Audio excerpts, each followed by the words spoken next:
কারণ মানুষের জিকির করে আমরা বহু দেখেছি, একটা মানুষের আলোচনা, একটা মানুষের জিকির যে পরিমাণ হয়েছিল, যদি আল্লাহর জিকির ওই পরিমাণ এই দেশে হতো, আমরা আল্লাহর ওলি হয়েছিলাম। আল্লাহরও মনে হয় সহ্যের বাইরে চলে গেছে, না তো এত অপমান তো আমি ফেরাউনকেও হতে দেখিনি।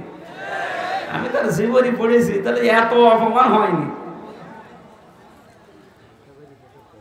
আল্লাহ রাব্বুল আলামিন কোরআনে কারীম কিভাবে মানুষের সামনে উপস্থাপন করা লাগে এটা আমাদের শিখিয়েছেন ১৫০০ বছর আগে। আমরা আল্লাহর ওই ধরনটা সামনে নিয়ে আসি, নাকি আমার মন মতো বলবো না।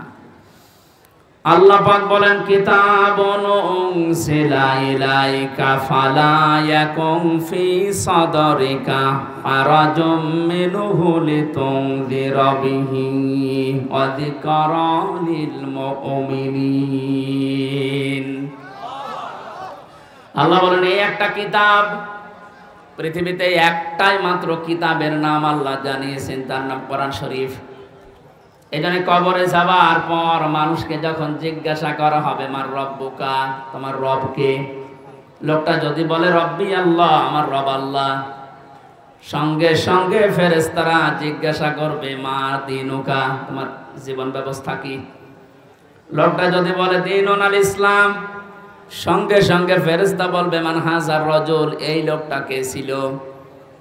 লোকটা যদি বলেও ফেলে হাজা নাবিয়ুনা মুহাম্মাদুর রাসূলুল্লাহ সাল্লাল্লাহু আলাইহি সাল্লাম, সঙ্গে সঙ্গে ফেরেশতারা আরেকটা বলবে, এই কথাগুলো তুমি পেয়েছো কোথায়?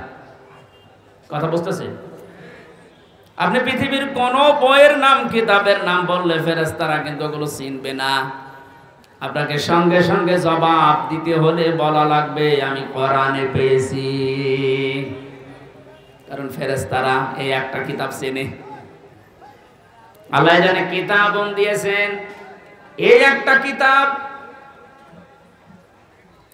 এমন দামি কিতাব, এটা আল্লাহর পক্ষ থেকে এই পৃথিবীতে আল্লাহ নিজে পাঠিয়েছেন। নবীজি এই কিতাবুন শব্দটার ব্যাখ্যা করতে গিয়ে হাদিসে জানিয়েছেন, মানিত্তাবাআল হুদা বিগাইরিল কোরআন আদাল্লাহুল্লাহ। তিরমিজি শরীফের হাদিস। এখানে ডিস্টার্ব হচ্ছে, বাতাস লাগবে না, অ্যাক্টিভ হয়ে শুনবেন। আমি কিন্তু প্রশ্ন করবো, এটা ক্লাস চলছে না? ক্লাসের পরে যে প্রশ্ন করা হয় আমি কিন্তু সামারাইজ করে প্রশ্ন দেব, আন্দাজে সাথে শুনতে এসেছেন না? আল্লাহর নবীর এই কথার ভেতর থেকে দুইটা শিক্ষা আমি পেয়েছি। নবীজি জানিয়েছেন, কোরআনে কারীম বাদ দিয়ে পৃথিবীর কোন জায়গায় যদি কেউ ভালো হওয়ার নিয়তে, হেদায়েত পাওয়ার নিয়তেও যায়, আল্লাহ নিজে দায়িত্ব নিয়ে তাকে গোমরা করে দেয়। আর কথার অর্থ বোঝেন? নবীজির হাদিসের শেষ অংশ ছিল আদাল্লাহুল্লাহ, আদাল্লাহ ইউদিল্লু, সুলাসি মুজাররাদ থেকে এসেছে। শব্দটা যদি বাবে ইফআল থেকে নবীজি বলতেন যে দল্লা আদাল্লাহ ইউদিল্লু, বাবে ইফআল থেকে শব্দটা আসা, নবী দল্লা ইয়াদিল্লু বলতে পারতেন। দল্লা ইয়াদিল্লু এ শব্দ দিলে বাংলা অর্থ হতো আপনি নিজেই নিজেকে খারাপ বানিয়ে ফেলেছেন, আপনি নিজের জন্য নিজে দায়ী, আর কেউ দায়ী না। কিন্তু আদাল্লাহ শব্দ যখন আসবে, বাংলা অর্থ তখন হবে আপনার হয়তো নিয়ত ভালো ছিল, আপনি কোন জায়গায় গিয়েছিলেন যে ভালো হয়ে যাব, কিন্তু কোরআন সেখানে ছিল না। এই জন্য আল্লাহ রাগ করে নিজে দায়িত্ব নিয়ে আপনাকে আরো খারাপ বানিয়ে দেবে।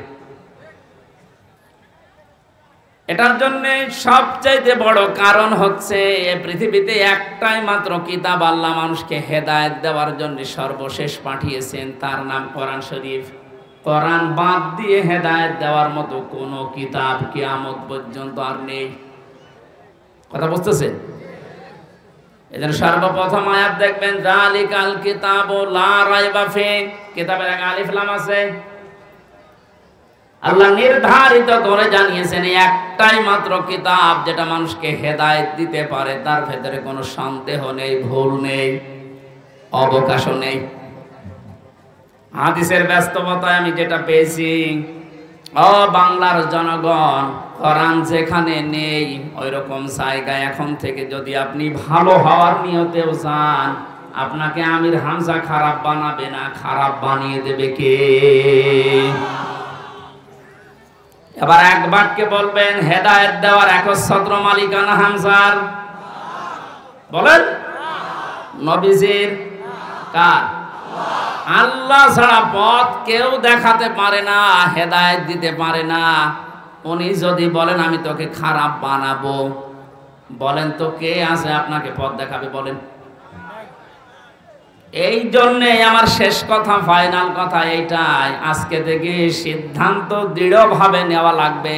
কোরআন যেখানে নেই, সে যত বড় বাবার দরবার হোক, যত বড় রাজনৈতিক দল হোক, যেখানে কোরআন চলে না, কোরআনের কর্মসূচি নেই, আমি ওখানে যাব না। ওখানে যদি আমি ভালো হওয়ার নিয়তেও থাকি, তাহলে আমারে খারাপ বানিয়ে, গোমরা বানিয়ে জাহান্নামে পাঠাবে কে?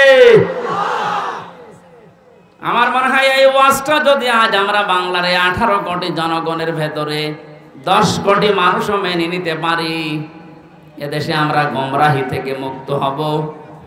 আল্লাহ রাব্বুল আলামিনের হেদায়েত আমাদের জন্য আম হয়ে যাবে। আশা করছি আপনি কথাটা মেনে নেবেন আপনার প্র্যাকটিক্যাল জীবনে, যে কোরআন যেখানে নেই ওই রকম দলে আমি আজকে থেকে আর নেই। এটা শুধু সামিয়ানার নিচ পর্যন্ত শেষ, বাইরে নিয়ে যাবেন তো? যেখানে কোরআন নেই, তাহলে যদি আপনি জানো ভালো হওয়ার নিয়ত আপনার ছিল, কিন্তু আপনাকে আল্লাহ ভালো রাখবে না।